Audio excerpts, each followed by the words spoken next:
और वो सब आम आदमी पार्टी का परिवार है। इसलिए आम आदमी पार्टी ने ये फैसला किया कि इस साल हम लोग होली नहीं मनाएंगे। अब जब अरविंद केजरीवाल जेल से छूटेंगे तभी होली मनाएंगे। 31 मार्च को आपके साथ मेगा रैली करने वाले हैं, कल जो प्रेस कॉन्फ्रेंस की होस्ट है। जिस तरीके से दादागिरी तानाशाही दिखाते हुए चुने हुए मुख्यमंत्री एक राष्ट्रीय पार्टी के राष्ट्रीय अध्यक्ष को मॉडल कोड ऑफ कंडक्ट में जेल भेजा गया, पूरा विश्व उसको देख के सकते में है।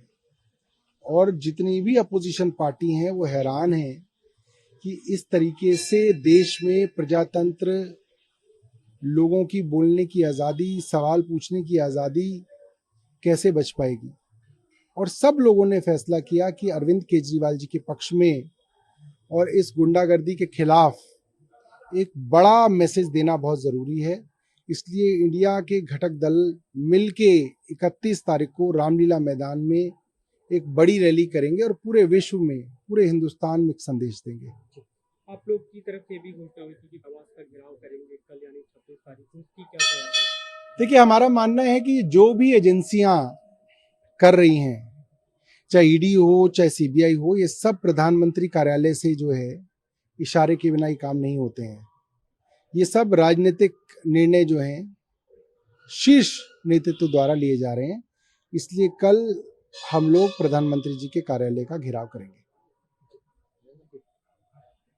बीजेपी के नेता लगातार लेकिन इस पे सवाल उठा रहे हैं, आप लोग जिस तरह इस मामले में प्रोटेस्ट कर रहे हैं। किरण रिजिजू का कल बयान है केंद्रीय मंत्री, जो उन्होंने कहा कि एक तो आपने करप्शन किया, उसके हिसाब से कार्रवाई हुई, लेकिन उसके बावजूद आप लोग कानून को हाथ में ले रहे हैं, प्रोटेस्ट कर रहे हैं कांग्रेस के। हम भारतीय जनता पार्टी से पिछले 3 दिन से पूछ रहे हैं।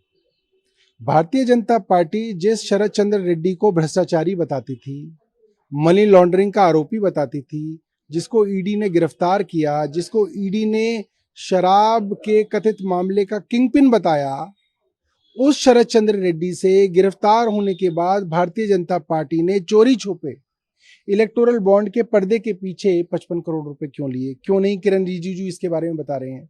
क्यों भारतीय जनता पार्टी का कोई नेता जो है अखबार में इसके ऊपर कोई जो है अपनी प्रतिक्रिया नहीं दे रहा है? कुछ तो गाल में काला है। भारतीय जनता पार्टी सच जो है देश के सामने बताए। जैसे कल जो उम्मीदवारों की सूची जारी की गई 5वीं सूची लोकसभा चुनाव के लिए, उसमें कंगना रनौत का नाम है, कोलकाता हाईकोर्ट के पूर्व जो न्यायाधीश थे उनका नाम है, अरुण गोविल को मेरठ से चुनाव लड़ा रही है जो रामायण में राम का किरदार निभा चुके, वरुण गांधी को ड्रॉप कर दिया गया पीलीभीत से।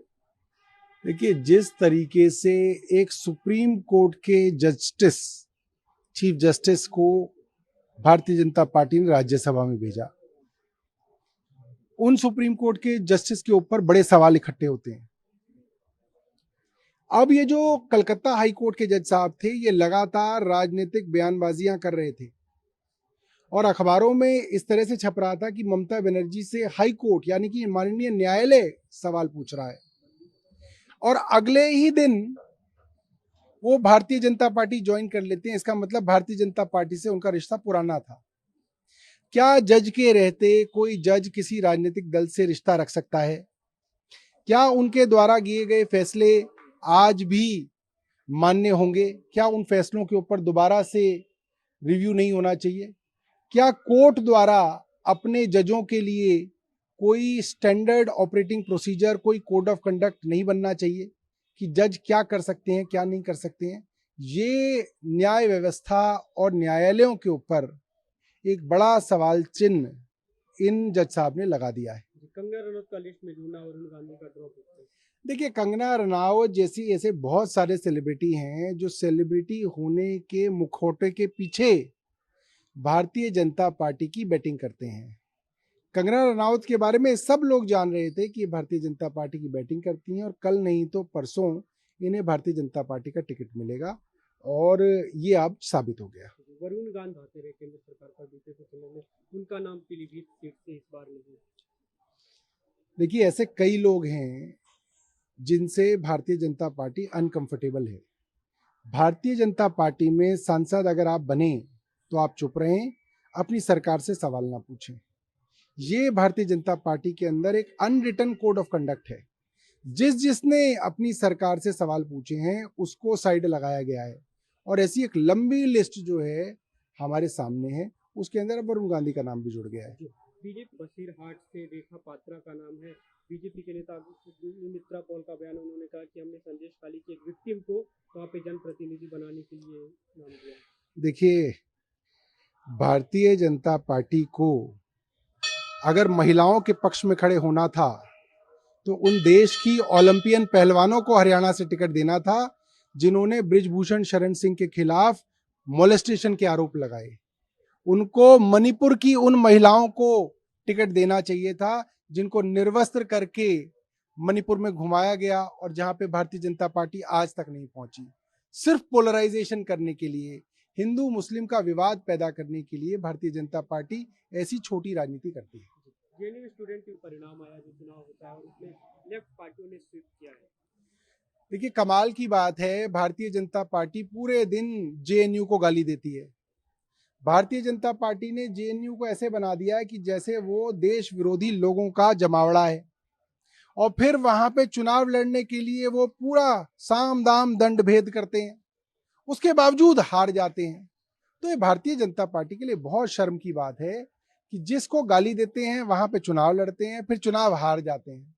इसका मतलब ये है जेएनयू के लोग, उन लोगों ने, जेएनयू के स्टूडेंट्स ने भारतीय जनता पार्टी की ये जो राजनीति है, नफरत फैलाने वाली राजनीति, उसको नकार दिया है।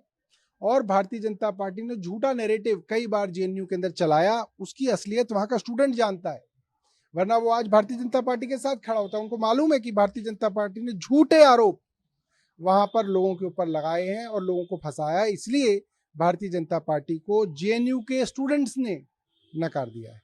ठीक, अंतिम पूर्वी दिल्ली के पानो नगर एरिया में 4 साल के बच्ची के साथ रेप हुआ।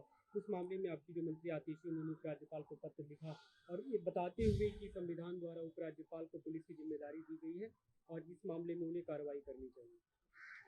अब देखिए, उपराज्यपाल जी कानून व्यवस्था के ऊपर कोई ध्यान नहीं दे रहे, सबको मालूम है। जब से वो आए हैं, रोज चेन स्नैचिंग, मोबाइल स्नैचिंग, गाड़ी चोरी होना, रेप, बलात्कार, तिहाड़ जेल के अंदर मर्डर, गैंग वॉर्स, वकील अपने कोर्ट से बाहर निकला उसका मर्डर, ये सारी घटनाएं आम हो गई हैं। क्योंकि एलजी साहब को सिर्फ और सिर्फ राजनीति के अलावा कोई और काम नहीं है, सिर्फ और सिर्फ छोटे छोटे दर्जे की राजनीति करते हैं।